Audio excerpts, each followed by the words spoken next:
it'll be worth tuning into the pod if Dan Quinn is the next head coach because I don't know what Pop's going to do. If you Might pass over climb Ben up on the Johnson, roof. step back on my ledge, my friend.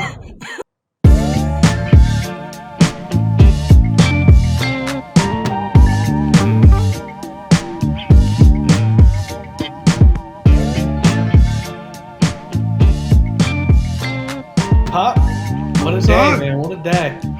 what a day. What a day! I mean, you can't complain, right? Just a fantastic day of football. Both games coming down to the wire. Super exciting, and yeah, we got ourselves a Super Bowl. We do. We got ourselves a Super Bowl. We got ourselves a unhindered or unhindered, if that's the right word, coaching search now.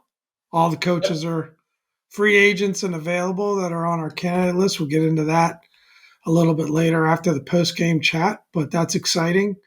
Yeah, I mean, interesting games. We'll break them down, but pretty wild just coming fresh off that Niners Lions game. That's heck of a comeback by the 49ers. Didn't really see that coming after that first Yeah. half.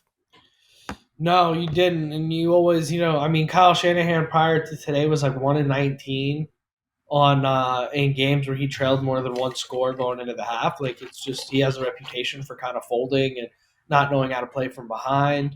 Um, and yeah, they came back. I don't know who gave the speech in the locker room. I don't know what happened, but I they think it was came out Chase Young. firing, and it wasn't Chase Young. The way he had fresh legs. The way he was chasing down guys on those touchdowns, I'll tell you that much. Oh my gosh. Um, Commanders fans are all over that, but yeah, it was a heck of a game. I mean, let's start with the Chiefs game though. Let's start chronological here. Chiefs obviously beat the Ravens 17-10. It was 17-7 at half. An absolute grinder of a game by the second half. The first half was pretty exciting. The game opened up a lot. It looked like we were going to have one of those just like all time classic Brady Manning type like shootouts, right? Um, and we certainly didn't get that. It got super defensive late in the game. Big props to Mike McDonald for kind of putting the clamps on the Chiefs in the second half, and bigger props to Spags, the defensive coordinator in Kansas City, for what he was able to do to the Ravens. I mean, he really kind of did a really good job of containing Lamar and putting Lamar Brilliant. where he Yeah. does not thrive. Um, and we've said it before. I'll say it again. Just the one thing you gotta.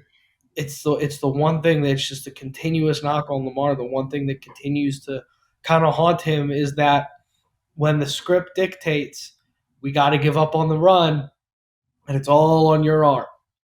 Typically, you're playing from behind. Typically, you're playing against a better opponent. Typically, that happens under some pretty bright lights, but I don't even think those things necessarily have to do with it. It's just when it comes down to Lamar's got to dice you up from the pocket and he's got no other option. That's when things start to fall apart. And unfortunately, we saw that today. They did a pretty decent job of containing his legs. They were bringing nonstop pressure, which is something Lamar doesn't face as often, and they weren't prepared for it offensively at all. I mean, it's interesting because the Ravens only have 16 rushes in the game. 8 of them come from Lamar Jackson. Did Eric Yeah, Bieniemy sneak into their I was about to offensive say play that. calling box and call this game? Like Oh you man, say that they weren't able to run, but the score was never that far out of hand. Like, why did they give up on the run? They had a good average. Like, yeah, maybe I they don't. saw something. I don't know, but it seems like they just that was a real flaw, in the game plan. I mean, look, we'll save that take for. We've got it in the order of the agenda. We'll save the Lamar take for later. I felt like the Ravens were their own worst enemy. I I mean, agree. I thought the Chiefs had the game well under control in the first half. Great observation by you, Mike McDonald. I think Spagnola called a great game. Your Uncle Nick at one point was talking about, I watched the game with him. He was talking about how the um they did such a great job, the Chiefs, of staying in their rushing lanes. He says, "Why can't we Yeah, do that?" And I just burst out laughing because we have the most undisciplined. The Commanders have the most yeah, undisciplined defensive line in history. But I mean, they just had such a great game plan. But that being said, I mean, Zay Flowers fumbles at the goal line. Lamar has a sack fumble early in the game and then throws an interception in the end zone. I mean, they really just shot themselves in the foot. I mean, yeah. you know, um, Zay Flowers didn't even need to dive there. He could have just kept running. He did not It even was need to just stretch out and drive. I mean, he played a great ball game, young kid trying to make a yeah, play. In a way, you just call it a great play by the Chiefs, but it's also a low percentage attempt to punch that ball out that works. But Pat's just Pat. He's just Pat brilliant. is just He's just Pat. brilliant. Pat was incredible today. Pat was that first half of Pat Mahomes was about as good a football as I've ever seen played. That was just unbelievable. I think he He threw was one incompletion complete in the control, first half. complete command. Just complete. You pointed it out last week, and I agreed. It's the way his play has evolved this year and in this playoff as he's really showcasing it is he's not standing on his head anymore. And he makes those plays. He made a few of those plays. He had one that he lobbed a teardrop, almost like a Steve Nash like old floater, almost like he like lobbed it over the defender for a screen Yeah, pass. that was He sweet. had the pass to Kelsey, of course, over the middle. That was just crazy on third down. He had a few of those plays, but he is just so. The Chiefs do such a good job of staying in, and he does such a good job of just keeping them in manageable situations. And they run the ball so well with Pacheco that Pat only has to stand on his head for 3rd and 6. He doesn't have to stand on his head for 3rd and 25 as much. In the second half, that kind of changed, and that's where you saw the production slow Five down. punts in the second half. Five Yeah, punts. The difference in this game is turnovers.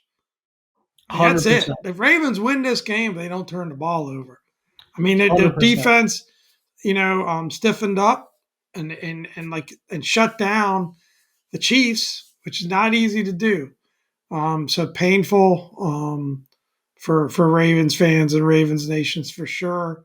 I was nervous, in the sense of picking the Ravens because I thought, I just think the champs are the champs until you take the belt away from them, and Yep. they kind of showed it today. Yeah, and Kelsey back at it again. Back to the Travis Kelsey we all know and love. 11 catches for 116 yards and a touchdown. Got Um, his legs back. got his legs back, Got a feeling feeling loose, he might feeling lose limber. them tonight, but he's got two Yeah, weeks. he's got two He's got weeks to 2 weeks to recover, right? recover. Yeah, he's got plenty of time. He's got plenty of time. Let's hope so. Uh, might be a little wobbly next few days though.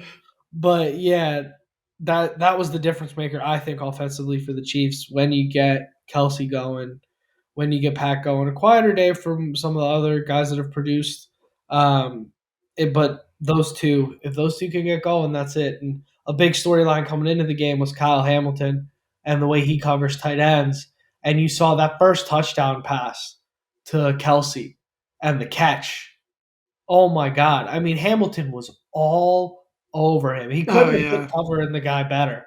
And it's just sometimes the best tight end, maybe of all time, definitely of the last, 10 years, this generation.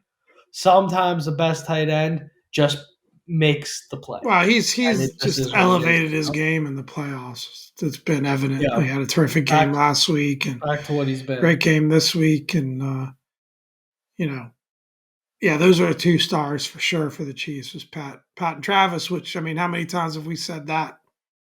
Yep. Might be saying it one more time in a couple weeks. I'd be We willing to might bet. be.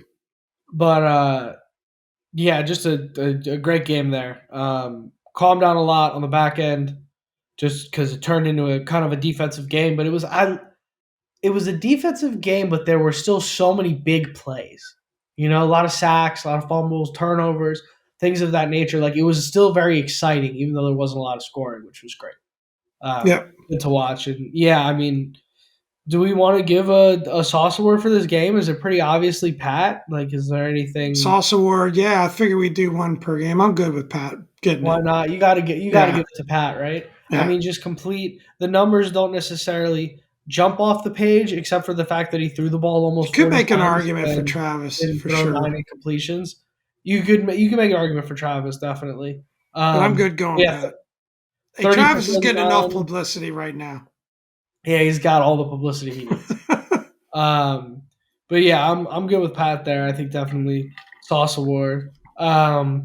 Maybe the kickouts of the game. I don't know. We don't have that on the outline, but let's give a quick kickouts of the Do game. it. That's got to Do be it. the Zay Flowers fumble. It's got to Yeah, be yeah, the yeah. Zay Flowers catches the bomb. Obvious taunting penalty. You just can't do that. I don't want No. to hear about how Kelsey was getting in guys' faces. It's totally different. You are not allowed to stand over a player. That's a point of emphasis. That's a rule everybody should know. I think it's a dumb rule, but it's a rule. We all know it. Can't do that. And then 2 plays later, you dive out. This was not 4th and goal with 2 seconds left in the game. There's just no reason to extend, dive out. I appreciate a dynamic playmaker trying to make a play. And I promise you, if it was Jahan Dotson, I'd be killing him the same way. It's just that is Yeah, super yeah. frustrating. Young guy Can't trying do to that. make a play. I Yeah. think I just want to say this, right? And I heard a bit of it, and I guess you're always going to get of it. I'm a neutral observer watching this game. If anything, I was pulling for the Ravens a little bit, just a little Not me. bit. I know you weren't. Not me. Please don't tell me it was the refs. Please, Oh Ravens no. Nation, be better than that.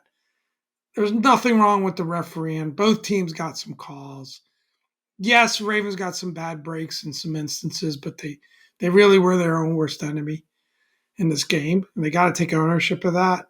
Um, I think the next thing I mentioned, and I just want to be really quick on this, is there's the buzz around Ken Lamar winning the big game. Me personally, it's going up against Pat Mahomes. He's a great player. Of course, he can win the big game. Yeah, this, did he have his best game? No, but I think it was up against a great defense, and he's the reason they're there. And I feel like that talk. Me personally, I feel like it's ridiculous. That's Personally, fair. just put it out That's there. fair. I gotta see him win the big game before I can feel confident in saying that he's gonna win the big game. That's my take. It's the bottom line is you gotta Got beat. him to the championship game. He did. I He did. mean, He did. that's a pretty big step in my opinion. 100%. And they And earned that and number played one a seed. terrific game last week. So Yeah, they earned the number one seed. They got to have the softer opponent at home in Houston. He played great in that game, not taking anything away from that at all. But at the end of the day, if you want to be the champ, you got to beat the champ. That's just how sports your works. love for the purple That's runs just deep. how sports work. It runs deep. Um, it's just how sports It work, was man. your childhood. I get it. I get it. It is what it I get is. it. I can't. I don't think that's not a hater take. I'm not saying he can't win. I'm just saying I got to see it first. I got to see it first. It's like Dak or it's like it's like Joe Burrow. Like I you don't know. got to see There's him a do lot it. of great players in the history of the game, and I don't want to spend too much time on this. We should move on, but there are a lot of great players in history. And Dan Marino, I mean, I think he's capable of winning a Super Bowl. It just didn't work out for him. Lamar's a great player. I think. Hey, if you don't want him Baltimore, send him down the road a little bit. We'll take him. Absolutely. But You put I'm him on the sure other most side of the reasonable beltway. I'll Ravens be fans telling don't you feel that well. definitely do it. No, Yeah, I wonder how they're feeling about. I hear Harbaugh buzz, but people are emotional on the day uh, of. I don't. fans are ridiculous sometimes. I think. I think that's absolutely Yeah, nuts. great season. But They great should hold season, their heads up high. I believe. great young core too. No reason they can't be back here. Um, this time next year, the expectation should be that they're back here. But let's move on. Let's do 49ers Lions. Obviously, we got a little more stake in that Baltimore game with the geographical location, so we ran a bit long on that. But 49ers Lions was just as good of a game, frankly, a better game. Yeah, for 24 to sure. 7, 24 to 7 Lions at the half, and the 49ers rally. It's Purdy just leads. boom, boom, boom. Purdy balled, man. Purdy put He did. myself and all the haters to bed. I think today, this was Purdy winning the big game, in my opinion. He played a And great. He the did. way I he got to give him credit. started, the way he started extending with his legs, and just kind of knew they're not going to respect this. This is not in the game plan. I can go. And he's kept seeing Lions kept going into man coverage in those long situations. He ran the ball 4 times for 51 yards, and every single one of those runs came at a huge critical time. Got a little bit of a lucky bounce. We were saying it was a little Heineke esque on that Brandon Ayuk catch. An For sure. incredible play by Brandon Ayuk. Incredible play by Brandon Ayuk there. But I mean, that ball should just never be bouncing off the Lions players' Well, face. the Lions, they were kind of in the second half were a bit like the Ravens in the second half. It was Mm-hmm. different circumstances with the comeback. They had a big lead. The Ravens never had a lead, but that interception bounces off.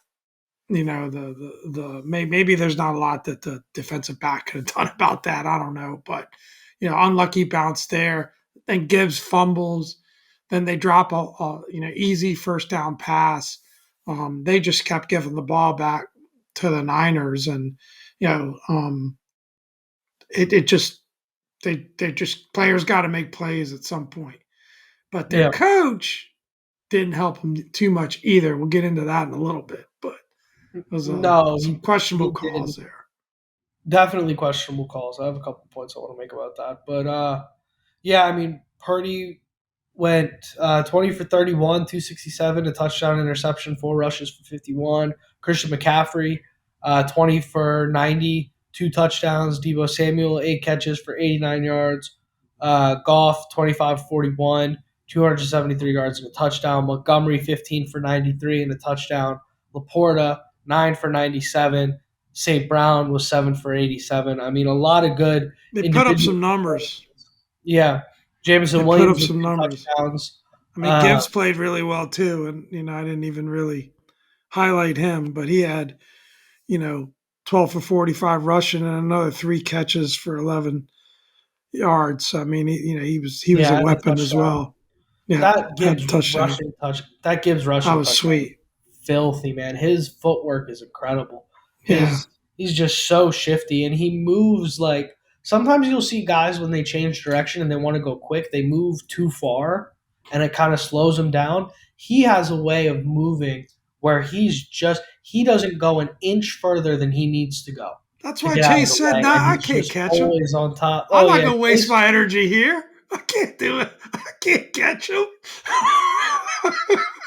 Chase was taking it easy, man. Chase was cruising, cruise control. It's about He said, he's got a chance at a ring.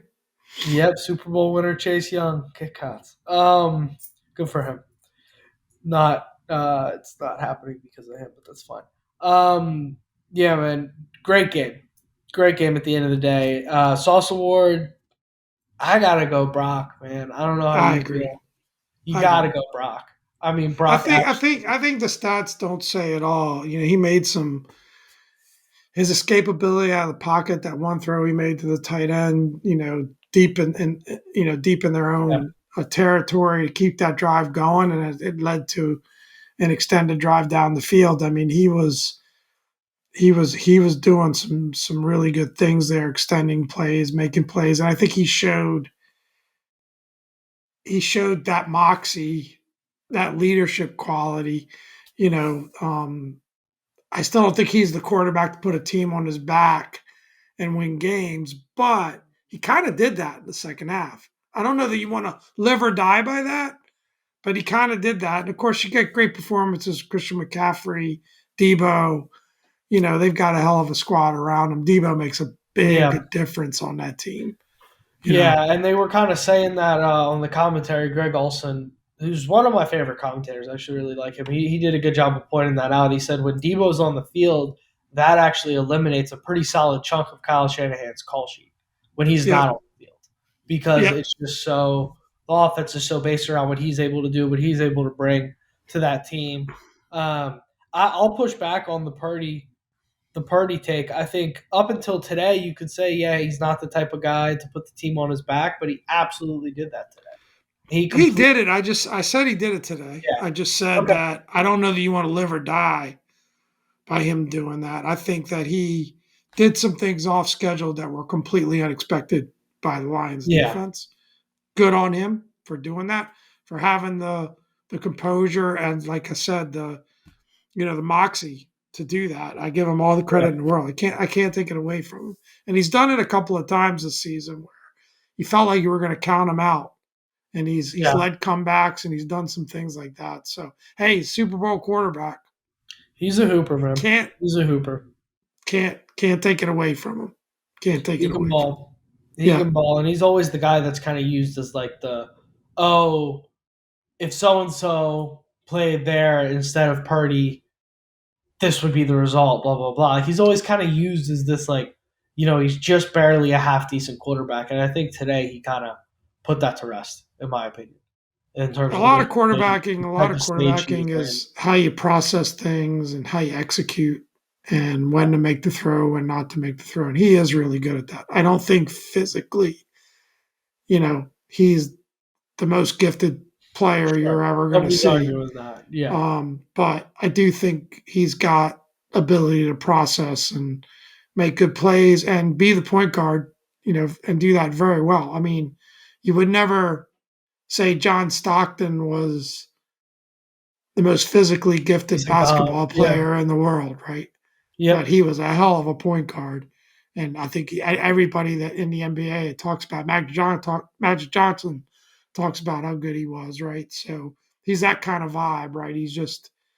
It's early, obviously, in his career, but I can't take anything away from a Super Bowl quarterback. Baller. Yeah, Yeah, definitely not. Um, so let's do a little bracket check in. I think, or no, we got to go kickoffs of the day. Kats of the day. This Excuse is me. We this got is a to talk big one, about this. son. This is a big one. Dan Campbell decides to go for 4th and 3 at the I San mean, the Francisco guy's known 30. for big palinas, but he gets the Kats of the day today. And this is just an issue I have, and we saw it with. I'm about ready to put this guy in he who must not be named territory because he finds a way to get mentioned every pod. I'm kind of sick of it, even though he didn't do anything wrong necessarily. But we saw it with Rivera here as well.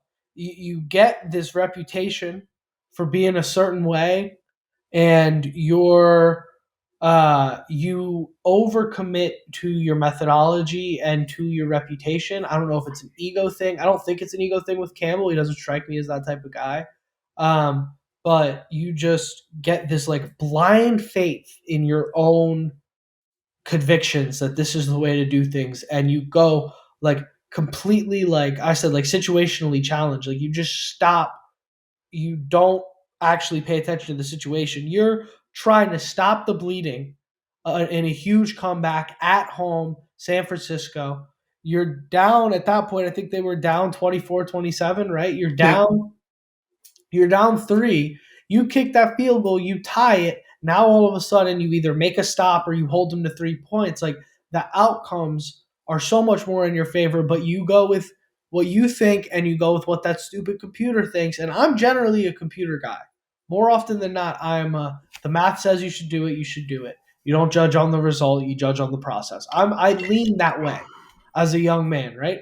But this situation was just totally, at a certain point, you got to have a little bit of feel. You got to understand what you're asking your team to do. And then the play call, too, I hate it. I mean, to have Jared Goff in an empty set on 4th and 3, game on the line, when you run the ball as well as you do, at least put Jameer Gibbs in that backfield and just keep him honest for half a second. Maybe run play action, something.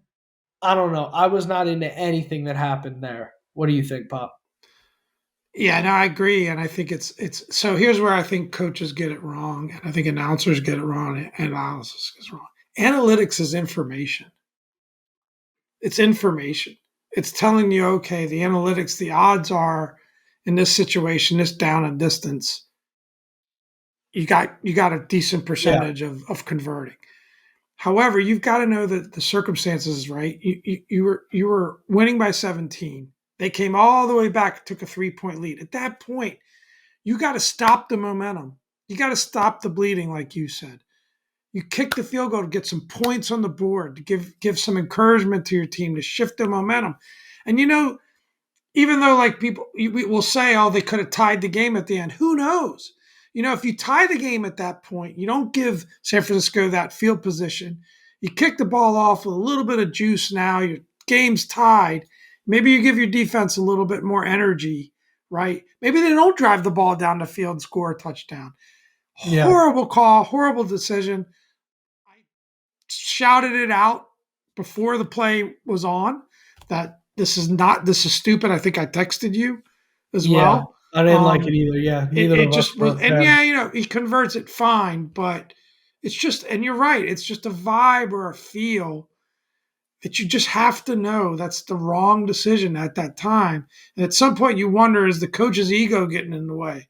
Is he Yeah. trying to worry about his rep more than what's good for his football team?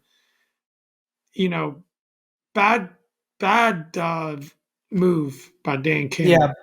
And you want to talk about the coach's ego, or like kind of how I put it, like not necessarily ego as much as it's just you get so committed to your own way of doing things and you get stubborn in it and stuck in it and you just think you know better because that's what's gotten you to this position, right?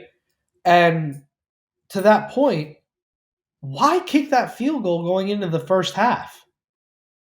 See, If I was you're okay with so that, if you're but so no, I was okay with it too, but I don't understand the logic in kicking there and then not inconsistent. kicking Yeah, later on in the game. It's inconsistent because if you go for that and you go into the half 28-7, game over, right? You don't even leave yeah. a window, right?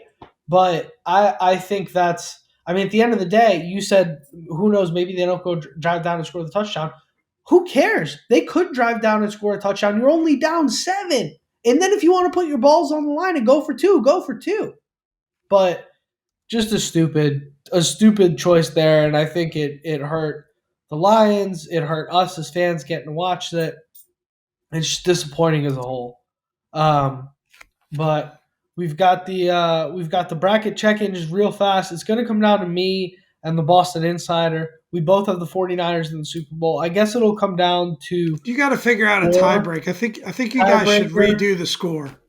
That's what I Yeah, personally think because you I, you I, li- you did I it like that. two different teams. I'm not even sure he gave you a score, but the two of I you don't need to think he figure out did. a tie break. Yeah, I'll talk to him. We'll figure something out. I'm sure it'll be an Yeah. amicable conversation with no swear words included. We'll figure that one out. That'll be. I'm sure that'll be like perfectly clean, and we can Hey, put if that you on want to just YouTube call it a tomorrow. tie, that's fine too. But you know what to say about ties. Me and the Boston Insider were friends for too long. We don't do ties. We don't do ties, man. Uh, anyways, that's the bracket check-in. So again, thank you to everybody who participated. It was a lot of fun. Pop, unfortunately, dethroned by that Ravens loss today. Horrendous. Tough one, tough way to go. But we got the 49ers Chiefs Super Bowl. We're going to have 2 weeks to cover it. So we're not going to do a Yeah. ton of time on it now, right? I don't think we need to know How do anything you feel about three ex Redskins in the Super Bowl? about it. Kyle, Trent, Kyle, and Chase. Chase. Don't care. I'm with you. Next, let's talk Like, about let's talk about our boys real quick. yeah. Let's talk about the head coach tracker, the Commanders. Let's get into that a little bit. Wrap the episode up with that. Yeah, we've got a lot of movement recently. We had the expected one. Pop We Schefter are called talking it. about coaching, right? A lot of movement. Yeah, coaching. Okay, just Just checking. because it Don't get applies too to other personal, son. departments. Yeah, just because it applies. But we have Pop Schefter. Man, we recorded that pod on Tuesday night, and Pop said Harbaugh's going to the Chargers. And then Wednesday morning, it was announced, and the pod was in the editing chamber. It goes up on Thursdays every time, as it says right there, right? But we had called that a couple days before it happened. So props to you on that, Pop, because I hadn't even heard of it when you mentioned it. So Harbaugh to the Chargers, that's official. Raheem Morris to Atlanta, that's official. Dave Canales, Bucks offensive coordinator, to the Panthers, that's official. There are only 2 spots left, which would be the Commanders and the Seattle Seahawks. All signs point to Ben Johnson here and Dan Quinn there. That would leave Mike McDonald out of the job Seattle is make it. probably I think the next hot McDonald might candidate. be hearing noise about McDonald in Seattle. Yeah, I think that's picking up steam, so it might be a bit of a runoff there. I'm not against that at all. I think that'd be the right hire. I think McDonald would be the second choice out of those three for sure. Um, but yeah, we should be assuming very soon we'll have news on a head coach. I don't think it'll be. I think it could be by the time we record our next podcast. There might even be an emergency pod happening in between now and then. We'll Well, have I don't see the point in even recording one until we know the coaching news. So we might have to adjust the schedule a bit this week. we'll We have haven't to talked see. about We'll have that to yet. see how things are looking. Yeah, we'll Um, see. I'll see. We'll see where it's going. But yeah, it's looking like, I mean, all signs point to Ben Johnson. I would take Schefter's crap and put it where the sun don't shine. I'm not really concerned about his takes on all of this. What did he He's say? I didn't been catch that. he said not to necessarily regard Ben Johnson as the favorite in DC. Um, and there was some noise on Twitter about that. But Schefter does not have any sources in the DC area, is what I've gathered and what I've heard from people that I trust. And it seems to be that he does not have a.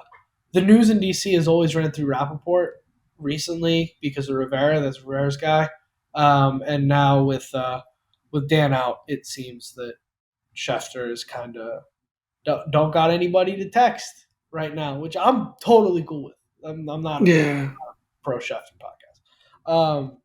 Not an anti Schefter podcast either, but we're not fans. yeah. This is John Um, Kime. John Kime's tweet from 5 hours ago. Washington has 5 interviews set for this week: Weaver, McDonald, Quinn, Glenn, and Johnson. there it is. And we'll plant our flag. They This should isn't all a be thing. wrapped Tuesday night. Yeah. So we should know by Wednesday morning, I think. Yeah, So that lines up well with when you guys will hear from us next. Um, but yeah, it should be interesting. I think I'm still willing to say like there's a flyer chance that Dan Quinn just pounds on the table and just really impresses everybody, right? And I'm not totally against that, but I think it's pretty clear it's going to be Ben Johnson at this point in time. yeah. I think I'm still at a point, and I understand we don't know till we know.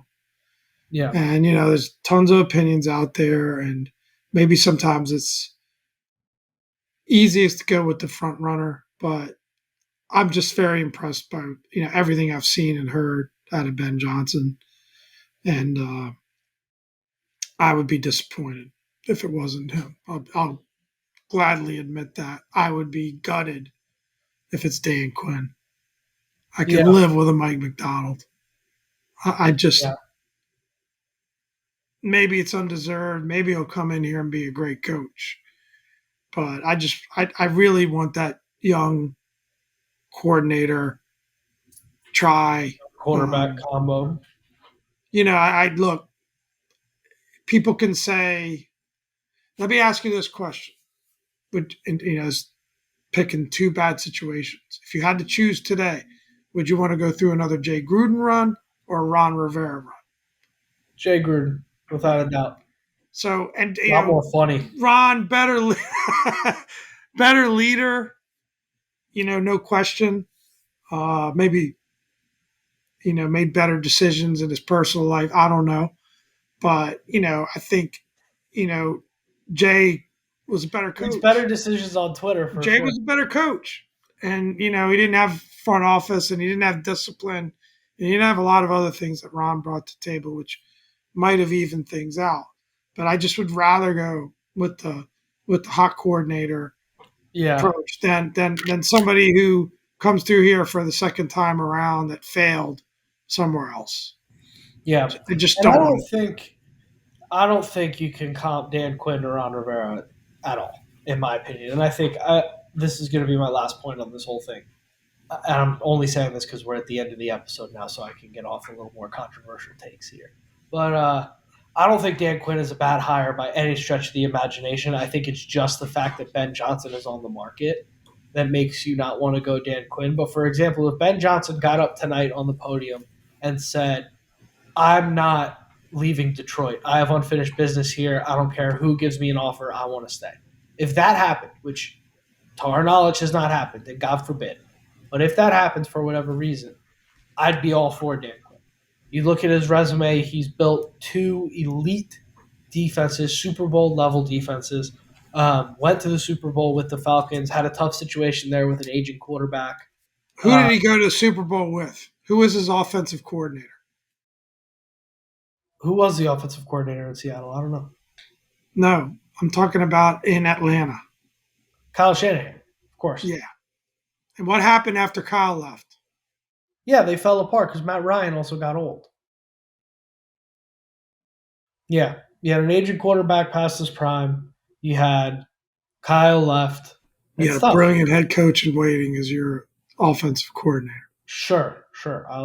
I agree with you on that. But those Falcons teams were good. We can agree. Look, we He can didn't have agree to nothing to disagree do. on this one. That's fine. I will. It'll be worth tuning into the pod if Dan Quinn is the next head coach because I don't know what Pop's going to do. If you I might pass over climb Ben up on the Johnson, roof. step back from that ledge, my friend. Baptized with all the lies that you've been living in. Might say, learning to fly, I learning would to fly, but I understand. ain't got wings. Oh man, yeah. It's I definitely think it's not going to. I think it's Ben I Johnson, but Yeah, I don't think it's. I think it's going to be a non-issue, but yeah. I don't think Quinn's a bad And option. look, what does it? It's the What does it market. mean? Nothing, really. Right. The only thing this fan base has to hang on to. I loved it where there were a couple of local radio personalities, not our favorites. I'm not going to say who the names. They're tweeting out, "Oh, it's not just Ben Johnson. Stop it, Commander Nation. It's the talent that they're tweeting at. Shut up. Give us something to be excited about. This is all we Yeah, got right now. what's the It's harm, all right? we got. It's all we got."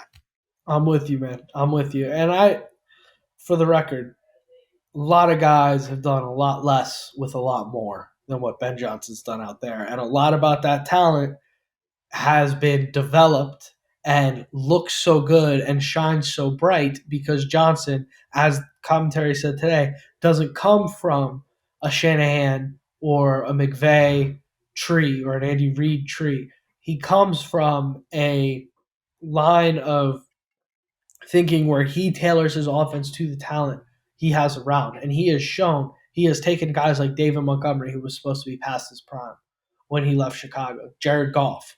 He's taken these guys and he has put them. Amon-Ra St. Brown was a fourth rounder. We drafted De'Ami Brown ahead of him, and we thought that was a good pick. The NFL thought that was a good pick, not just us. Fourth rounder, and he has made these guys stars under his offense and with what he has to work with. Sam Laporta, rookie tight end, you hear all about. Never draft a rookie tight end in fantasy football because they take a couple years to acclimate. It's a hard position to learn. Look at what Laporta did this year. Like, he is, of course, it's easy to say, look at all the talent that he has because he has made everybody look so damn good. It's like a chicken or the egg conversation, you know? That's my 2 cents on it. But hey, next podcast we'll probably be telling you he's our new head coach. So, what do you say we wrap this thing up, Pop? It's late here on the East Coast, son. Yeah, man, I saw the face change. I'd love to have you break down the entire Ben Johnson offense, play by play, week by week, but we'll save that Oh man, for when an you hit off-season that, pod. when you hit that wall, it's a bad day to be a wall, man. I tell you Time for what. a wrap. I Time tell to you wrap what. this puppy. All right, let's wrap this puppy up. I've been Dom. This is Pop. Thanks for another great one.